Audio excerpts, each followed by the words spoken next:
Vénérée par les criminels, elle est devenue l'espoir des oubliés. As-tu déjà entendu parler de la Santa Muerte, la sainte des narcos?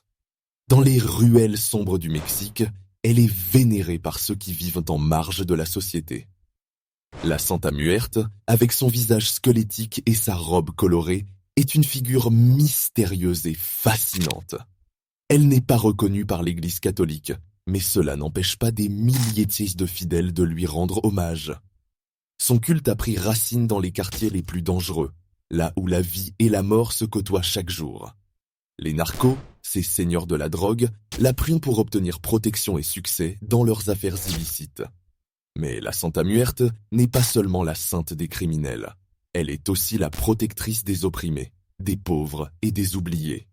Les autels dédiés à la Santa Muerte sont souvent ornés de bougies, de fleurs et d'offrandes variées. Les fidèles lui demandent des faveurs, espérant que sa puissance les aidera à surmonter les épreuves de la vie. Certains disent qu'elle exauce les vœux les plus désespérés, mais à un prix. La Santa Muerte est une figure complexe, à la fois crainte et respectée. Elle incarne la dualité de la vie et de la mort, de la lumière et de l'ombre. Son culte continue de croître, défiant les normes et les traditions. Dans un monde où tout peut basculer en un instant, elle reste une lueur d'espoir pour ceux qui n'en ont plus. Ainsi, la Santa Muerte demeure un symbole puissant, un rappel que la mort n'est jamais loin, mais qu'elle peut aussi être une alliée.